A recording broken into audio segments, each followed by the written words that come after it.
Insya Allah ya, mari kita sambil bisa ya. Bismillah. Allah. Bismillah. Ya, lanjut ya. Ini kalau kita minum di depan kamera dikit gitu ya. Begitu mati kamera langsung. Ini ntar kalau nggak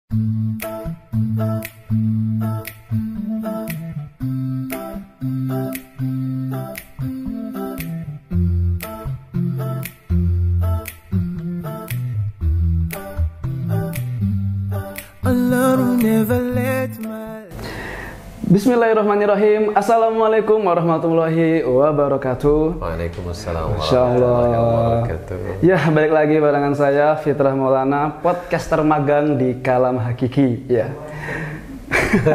Insyaallah. Termagang apa ini? Iya, karena cuma pemeran mengganti saat di sini. Oh gitu. Allah. Jadi setelah sekian lama Ustadz kita sedikit hibernasi dari konten. Hibernasi ini apa ini? Karena kita sempat tertidur agak lama nih Ustadz. Ada jeda pemindahan studio Ustadz. Dan ini alhamdulillah kita sekarang sudah berada di studio baru dari Kalam Hakiki. Bersama beliau, guru kita yang luar biasa, Masya Allah, tampannya luar biasa. Kontrasnya sama beliau nih kayaknya nih Ustadz. Ustadz Ransi Al Indragiri, Masya Allah. Assalamualaikum Ustadz. Waalaikumsalam warahmatullahi wabarakatuh. Bagaimana kabar antum malam hari ini Ustadz? Alhamdulillah khair, alhamdulillah. Antum kayaknya makin bercahaya Ustadz. Lampu. Lampu. Lama nggak jumpa sama antum Ustadz, Masya Allah. Ini lightingnya bagus, cahaya. Oke. Baik, ngomong-ngomong Ustadz, malam ini kita disponsori beberapa kopi nih Ustadz. Gitu ya. Alhamdulillah. Ini ya. Ini juga merupakan salah satu tim yang mensupport kita dari Kopi Kucing. Masya Allah luar biasa. Terima kasih dan oke. Ada lagi? Sudah cukup Ustadz. Oke, langsung saja malam hari ini kita bakalan ngebahas sesuatu yang luar biasa istimewa mengenai setelah penantian panjang. Ya. Masya Allah. Karena ini juga merupakan apa Ustadz ya? Konten baru setelah kita libur lama dan kita bakalan ngebahas mengenai apa sih yang lagi up to date nih di Indonesia. Masya Allah. Baik. Jadi Ustadz, ngomong-ngomong antum hari ini tadi apa aja nih agenda Ustadz? Kok kayaknya seri-seri sekali Ustadz. Antum jangan tanya agenda banyak kan, bangun tidur, sikat gigi gitu kan. Allah. Itu kan panjang, itu agenda namanya. Gitu. Kalau acara baru gitu acara ya. Iya. Alhamdulillah. Iya Ustadz. Jadi pelayan umat. Allah. Jadi jauh dari Jogja ya Ustadz. Iya, jadi suka-suka umat aja. Tapi jadi kalau mau pulang ada yang ngantar ya pulang, terus dijemput lagi gitu ya, biasa, itu udah biasa. Fenomena yang kayak tidak asing saat ya dengan kultur hari ini. Biasa itu kayak gitu biasa. Tapi ngomong anak agak sedikit gak fokus sama kopi antum saat. Kayaknya nih ada momen tersendiri saat dari yang antum pakai ini saat. Oh. Aduh. Ini tanjak ya teman-teman. Jadi tanjak ini salah satu ciri khas Melayu gitu. Karena saya orang asli Melayu. Jadi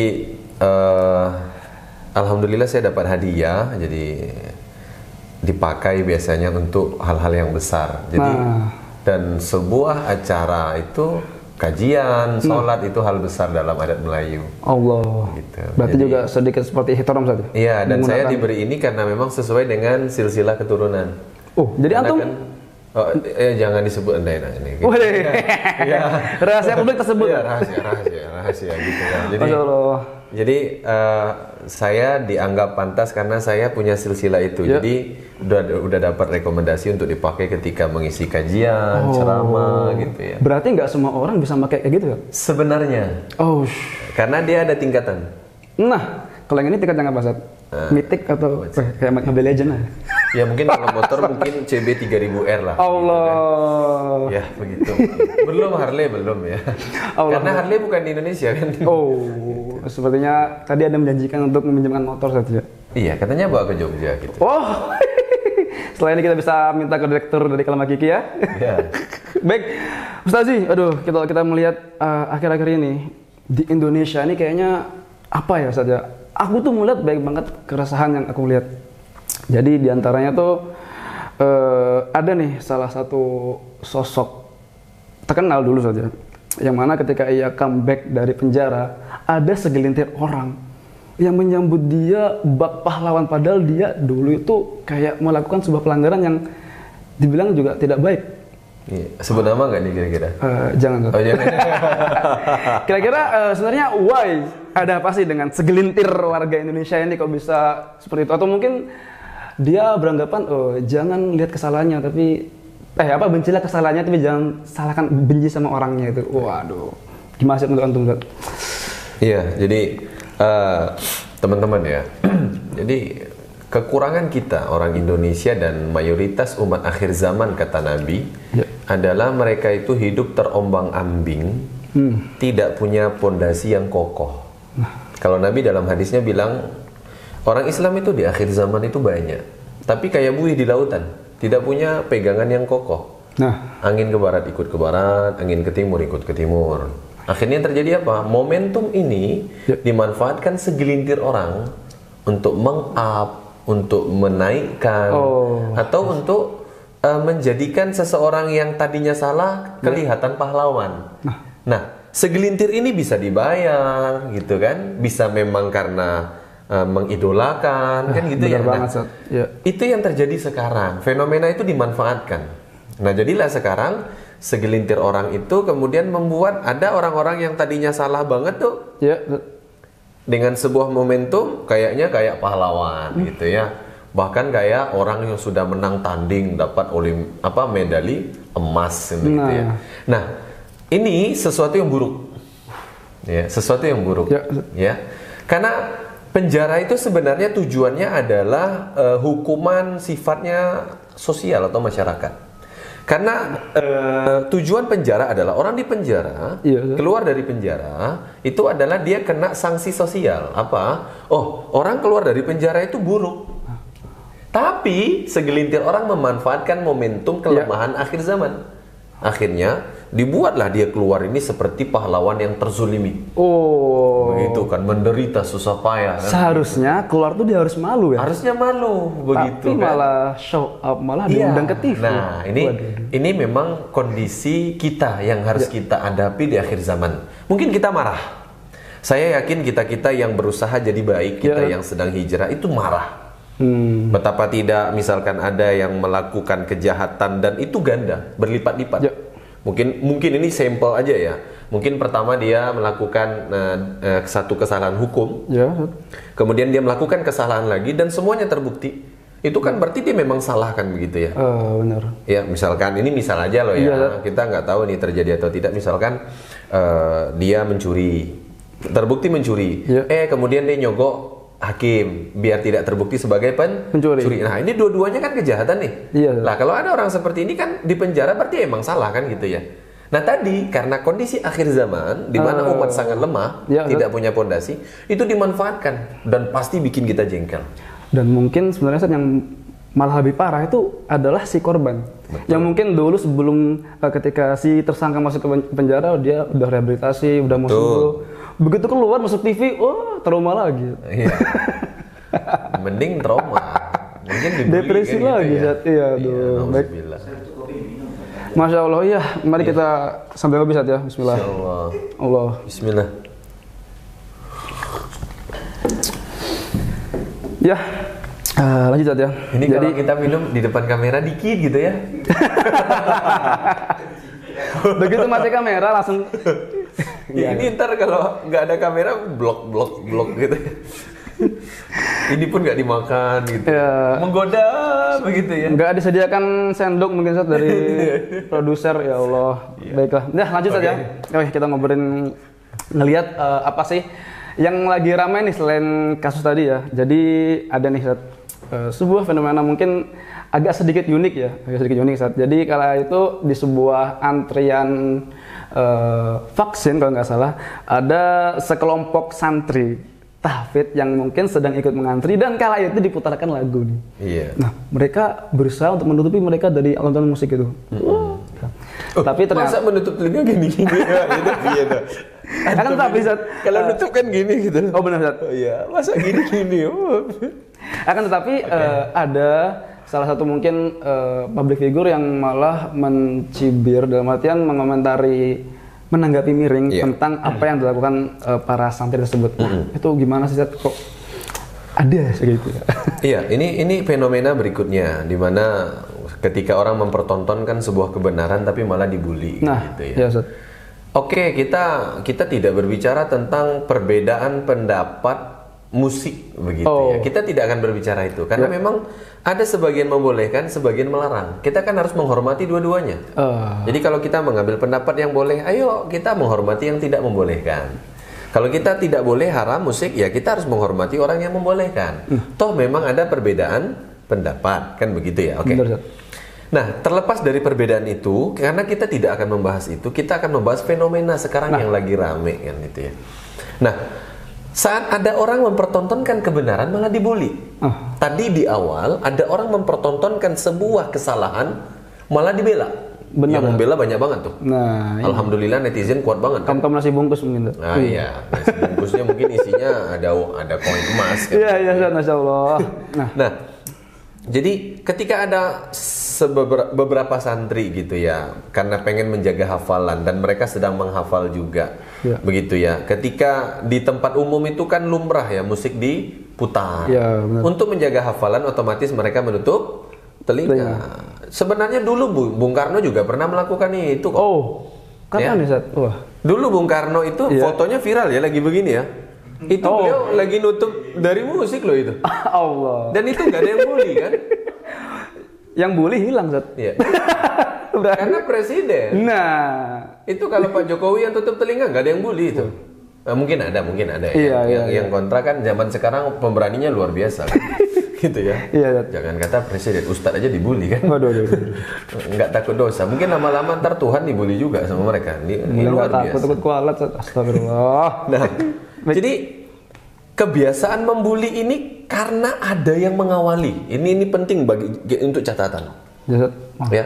Mungkin kalau saya sih memberikan saran mungkin ke divisi Humas Polri atau atau cybernya kayak itu, cari orang yang pertama ikut membuli ini siapa sih gitu loh. Kalau dia public figure maka berikan dia hukum sosial, dalam artian dia harus kena sanksi masyarakat gitu ya. Mungkin dia dengan pemerintah lebih tahu lah karena kita tinggal di sebuah negara yang punya aturan kan gitu ya. Nah, maksudnya begini. Jadi ketika ini kan benar nih, santri ini nutup telinga tadi kan karena mereka punya pendapat sendiri. Dan itu harus dihormati kan begitu ya. Sebagaimana mohon maaf di Indonesia ada orang pakai tank top dan pakai hot pants keluar rumah, sekarang itu harus dihormati loh. Nih kan ya. Kalau kita pakai norma tempat tertentu tuh enggak boleh loh sebenarnya. Kalau kita pergi misalkan ke tanah Melayu, di tanah Melayu itu ada peraturan bahwa orang itu roknya itu di bawah mata kaki kan gitu ya. Dia pakai baju teluk belanga namanya. Teluk belanga itu kayak baju muslim. Di sana orang Kristen ya kayak gitu juga pakaiannya. Tapi kalau ada orang keluar rumah pakai hot pants tank top dengan berbicara tentang HAM gitu ya. Ini kan hak asasi manusia, itu dibolehkan aja gitu, go lewat. Tapi ketika manusia itu melakukan kebenaran gitu itu yang membuli banyak, bahkan dari kalangan pesohor kan gitu ya. Benar banget. Public figure kan gitu ya. Dan itu tidak satu sebenarnya, beberapa. Nah, ini sebenarnya yang paling penting adalah kenapa ini marak dibully, karena ada yang memulainya. Memulainya. Jadi, nah terus bagaimana kita menyikapi itu? Ini juga salah satu tantangan kita di era sekarang, era digital. Karena di era digital ini orang sangat berani berkomentar, karena memang negara kita kan negara demokrasi ya. Negara demokrasi itu kan semua orang bebas berpendapat. Jadi ya sudah, kalau ada yang dia tidak cocok, dia bully, dia statement kontra begitu ya. Nah, apa yang bisa kita lakukan? Inilah konsekuensi berbuat baik. Ketika Nabi Muhammad SAW berdakwah, apakah semua orang diam? Tidak kan? Ada yang menyebut beliau gila, majnun. Ada yang mengatakan beliau penyihir. Ada yang mengatakan beliau itu bodoh. Ada yang mengatakan beliau seorang penipu. Itu Nabi Muhammad. Beliau bahkan digelari Al-Amin oleh masyarakat Mekah 5 tahun sebelum diangkat menjadi Nabi. Umur 35 tahun beliau digelari Al-Amin. Orang kepercayaan kota Mekah, public figurnya kota Mekah, ikonnya kota Mekah. Tapi ketika seorang Muhammad mendapatkan hidayah, di mana wahyu tadi kemudian mengatakan tidak ada sembahan selain Allah, yang terjadi apa? Pembuli banyak kan? Banyak banget saja. Itu sudah rumus kehidupan. Kalau kita berbuat baik, kita menyebarkan kebaikan, akan ada yang kontra, akan ada yang membuli, akan ada yang julid, akan ada yang nyinyir, akan ada yang ribahin, akan ada yang memfitnah. Itu sudah rumusnya. Jadi kalau tidak mau diriba, jangan berbuat baik. Oh. Kan begitu ya. Nabi aja diriba, Nabi aja dijulidin, Nabi aja dibully. Tapi yang lucu saat dengan mengajukan dalil, ini adalah negara demokrasi, kita bebas berpendapat. Tapi ketika ada mahasiswa cuma bawa pamflet doang, diciduk. Allah. Kembali ke topik. Iya.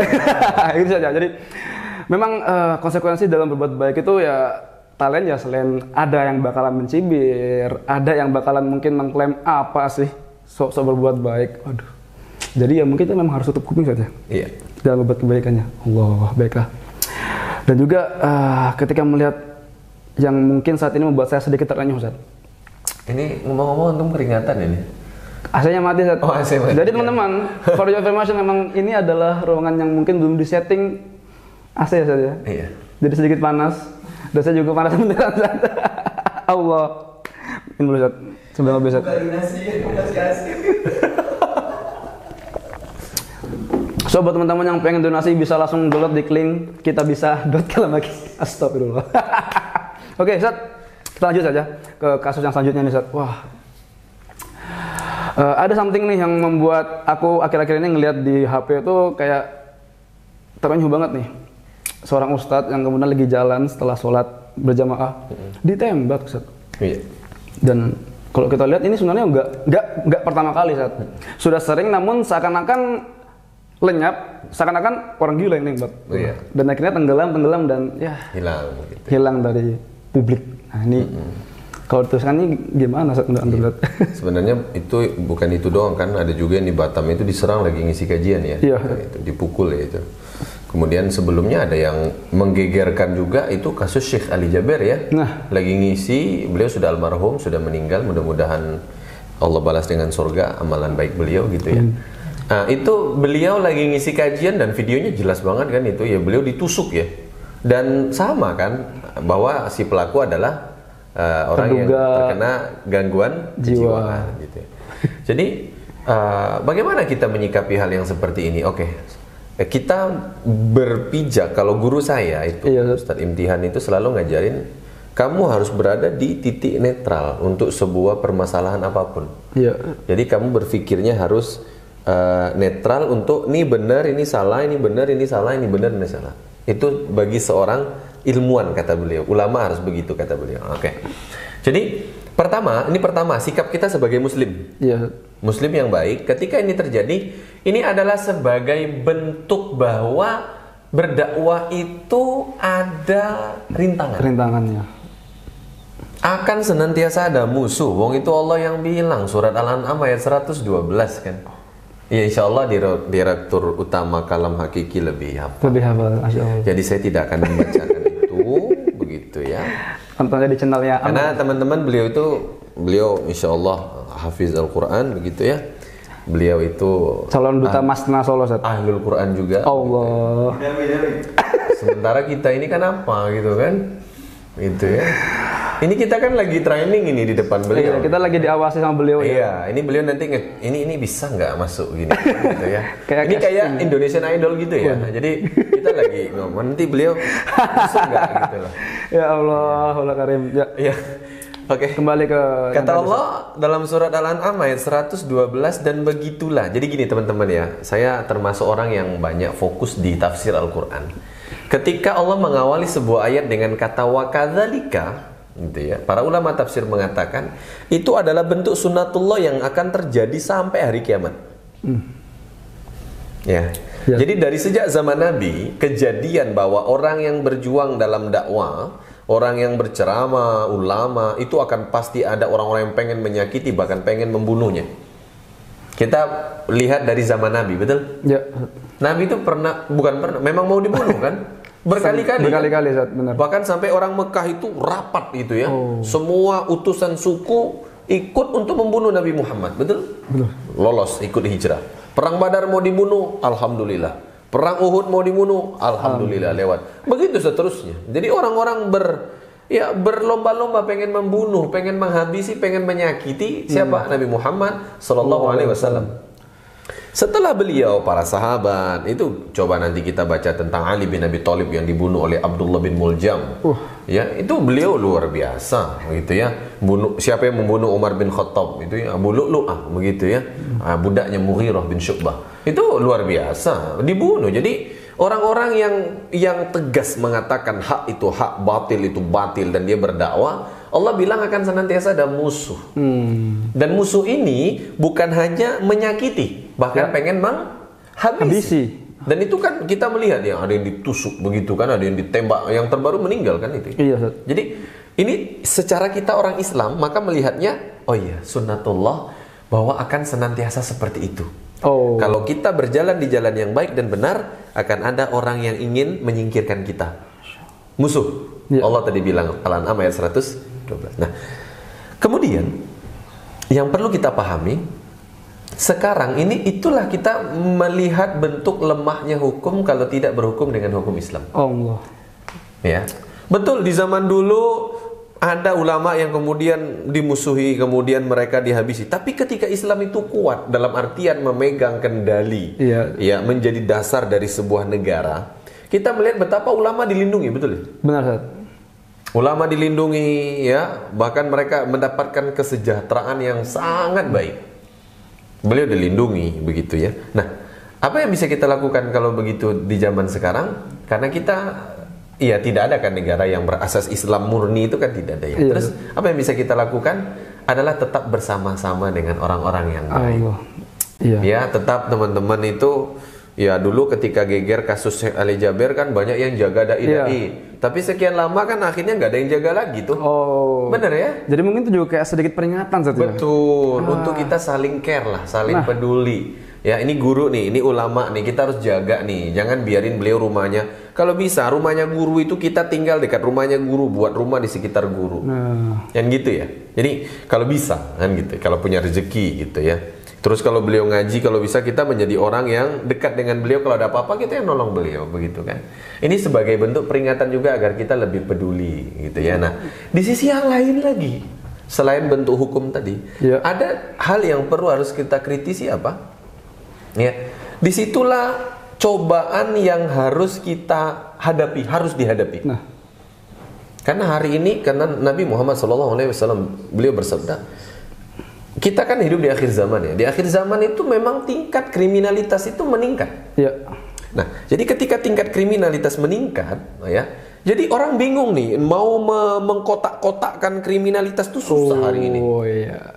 Pencuri yo banyak, koruptor yo banyak, lebih banyak lagi ya. Pembunuh yo banyak, nyerang ustadz yo banyak, kan begitu. Betul kan? Jadi susah mengkotak-kotakkan itu susah. Jadi yang terjadi, terus bagaimana tadi?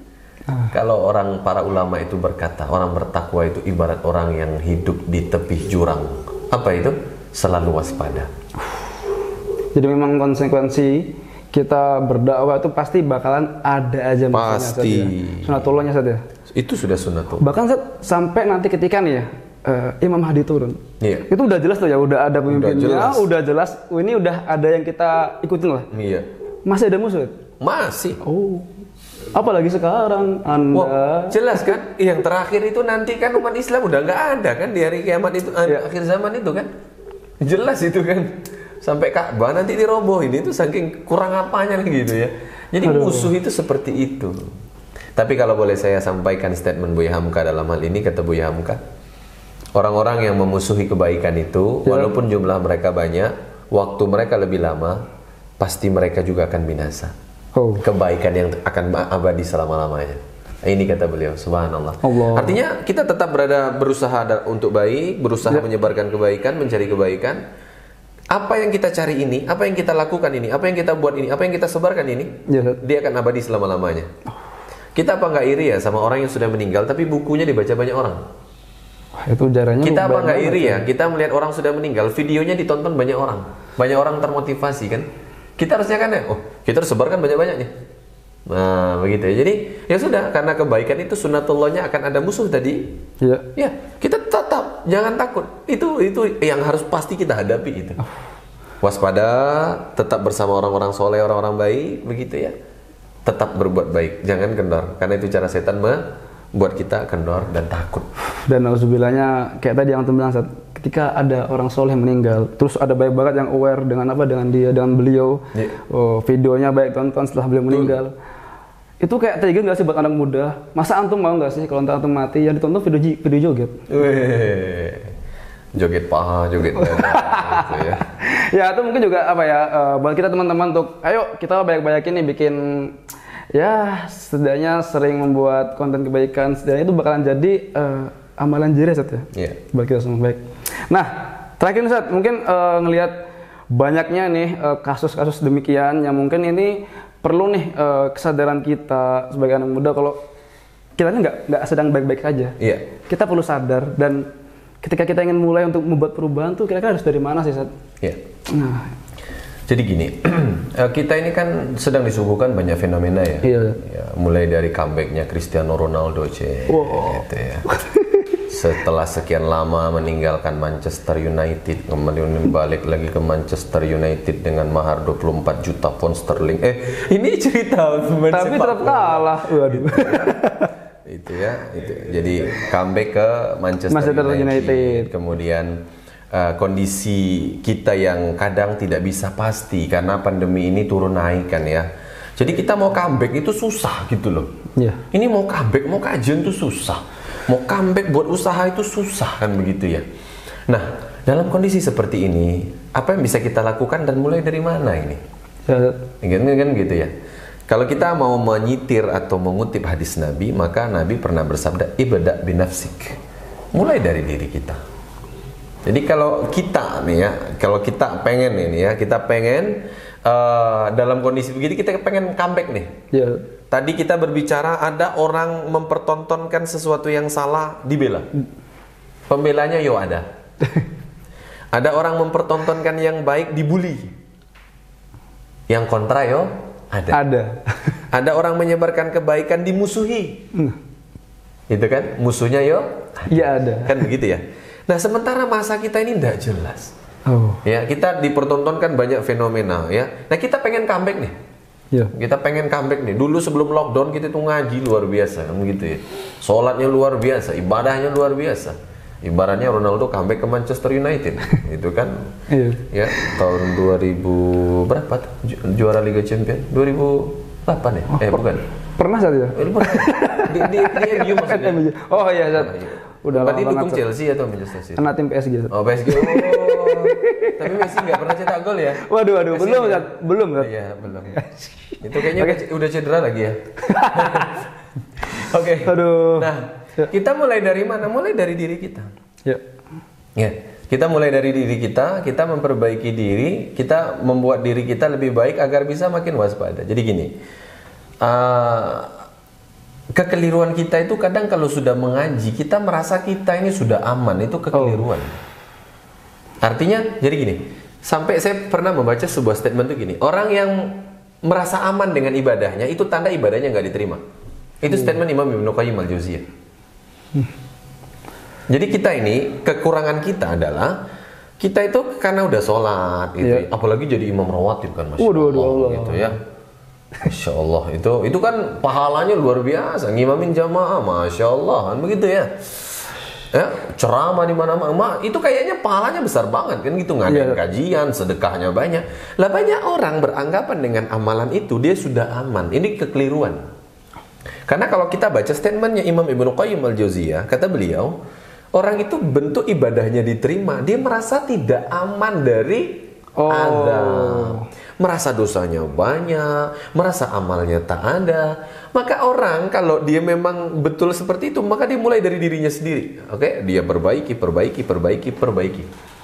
Jadi semakin kita mengaji, harusnya tuh malah menjadi itu zona was-was ya, makin bukan was-was, zona nyaman ya. Takut dengan dosa, begitu. Semakin takut, kan, gitu ya. Takut dengan azab Allah. Kan begitu. Nah, kekeliruannya adalah karena kekeliruan kita tadi, maka yang harus kita lakukan apa berarti? Nah, kita ini harus bareng-bareng menjadi manusia-manusia yang senantiasa mawas diri, memperbaiki diri, bareng-bareng memperbaiki diri. Itu yang harus kita lakukan dari diri kita sendiri.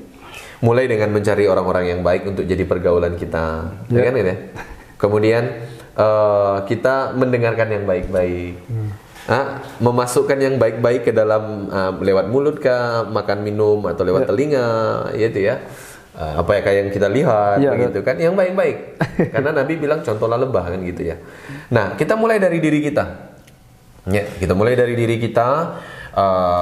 Jangan kita, jadi saya pernah baca itu salah satu buku judulnya setengah isi setengah kosong ya. Itu ada tulisan tentang orang Inggris yang mati, dia itu dulu ketika hidup masih kecil pengen merubah dunia. Makin dewasa nggak bisa merubah dunia, dia pengen merubah negaranya. Makin tua tidak bisa merubah negara, pengen merubah desanya. Nggak cukup waktu dia sadar. Jangan kata negara, jangan kata dunia, jangan kata desa. Rupanya aku dan keluargaku saja tidak bisa aku ubah. Artinya dia bilang, kamu kalau mau membuat perubahan, kamu mau comeback seperti dulu, jadi baik begitu ya. Karena kan kita ini apa ya? Kita nih, masya Allah kan ya. Kita pengen masyarakat itu kembali seperti dulu. Manusia itu seperti fitrahnya, karena manusia itu kan fitrahnya baik kan ya. Mau menganggap bahwa orang yang melakukan dosa itu kalau dia bertobat baik, iya, tapi dia tidak boleh kemudian bangga kan gitu ya. Benar. Ya. Kita tidak mengatakan orang yang keluar penjara itu berarti jelek, bukan. Yang salah itu ketika dia bangga dengan kesalahan. Nah, ini nih. Benar banget, Zat. Kan kita tidak boleh membuli orang yang berbuat baik kan gitu ya. Nah, kita pengen manusia itu balik ke sana. Karena manusia itu kan fitrah. Kita harus comeback ke fitrah kita kan gitu ya. Fitrahnya manusia adalah yang baik itu didukung, kan begitu tuh. Yang tidak baik itu ditahan biar nggak terjadi kan gitu ya. Bukan malah di framing kan lain. Di framing, diundang di mana-mana begitu ya. Klarifikasi. Sampai dibuat itu apa di YouTube begitu ya, penontonnya udah jutaan aja gitu ya. Itu jadi klarifikasi 1, klarifikasi 2, 3. Iya, klarifikasi 3. Kelar-kelar. Lama-lama klarifikasinya sampai 456 ya. Kayak tukang bubur naik haji aja kan. Iya. Nah, Allah. jadi gini, jadi karena kita perlu memulai dari diri kita gitu ya. Jadi kita mulai dari diri kita, kemudian orang-orang terdekat kita, agar kita comeback ke fitrah kita.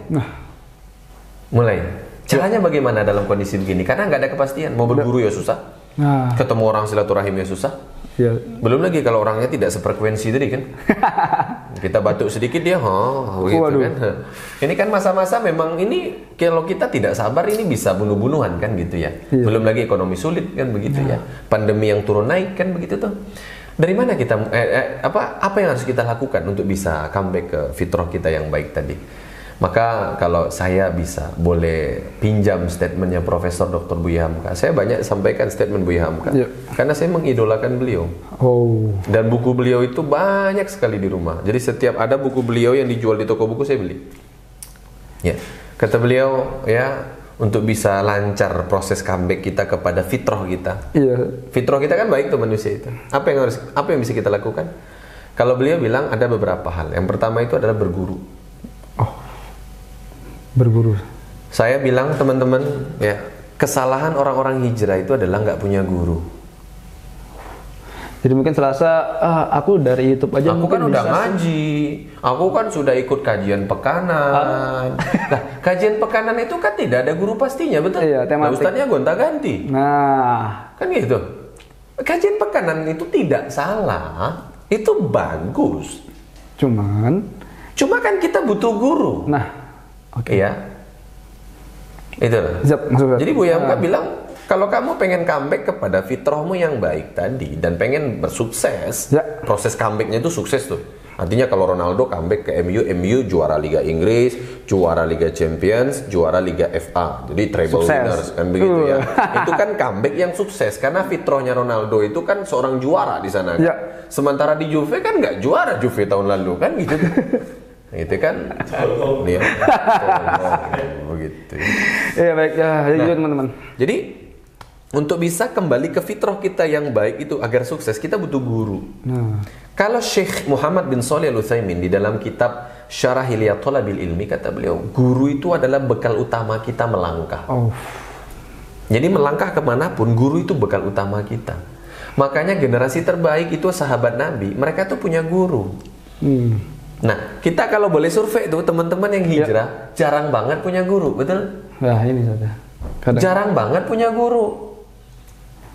Jadi mungkin ya semangat di awal buat ayo kita ngaji bareng. Tapi ya nggak cuma cukup sebatas di situ saja. Betul. Nah, oke. Makanya kan Imam Syafi'i pernah bilang, "Akhi lan tanalul ilma illa bisittin. Sa'unabbi'uka bibayanin."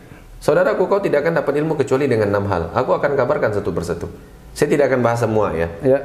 Ya, beliau kemudian nomor 5 itu bilang apa? Suhbatul ustad. Jadi kalau kita mau sukses ya, itu harus suhbatul ustad. Suhbat artinya bersahabat. Bukan berteman, bersahabat. Dekat dengan ustad. Nah, ini pengen dapat ilmu sama ustad gak bersahabat. Ustadnya pergi tak diundang, pulang tak diantar. Kayak jelangkung aja. Allah. Kadang banyak begitu ya. Namanya guru itu kan dihormati kan begitu ya. Kadang orang itu ya, oh ini guru kita. Tapi ya sudah, begitu selesai acara, enggak guru kita lagi. Lah, yang namanya guru itu kan dimuliakan, selamanya, kan gitu ya. Benar banget. Ini saya tidak nyindir, enggak loh ini. Ini cuma nyepak saja kan. Allah, oke. Enggak. Jadi itu pertama berguru kata Bu Yam. Berikutnya agar kita proses comeback kita ini sukses, kita butuh teman dan lingkungan yang positif. Kita butuh teman-teman yang baik. Terakhir kata beliau buku. Kita tetap butuh buku. Gitu ya. Ini banyak sih sebenarnya buku ini ya. Alhamdulillah. Oke, baiklah, Masya Allah. Gitu ya teman-teman, luar biasa sekali. Jadi memang di era yang carut-marut begini kita nggak bisa untuk berbuat baik hanya dengan sendirian. Kita coba untuk bergabung bersama berjamaah dan juga memiliki guru dan juga untuk mengimprove pengetahuan dengan memperbanyak baca buku saja, Masya Allah. Baik. Ya, terima kasih Ustaz Ramzi telah menemani kita pada malam hari ini dan kita akan lanjut ngopi saja di belakang. Oke. Baik, untuk teman-teman jangan lupa untuk selalu subscribe Kalam Hakiki dan juga share agar ilmunya dapat bermanfaat bagi semuanya. Dan the last essay, wassalamualaikum warahmatullahi wabarakatuh. Waalaikumsalam warahmatullahi wabarakatuh.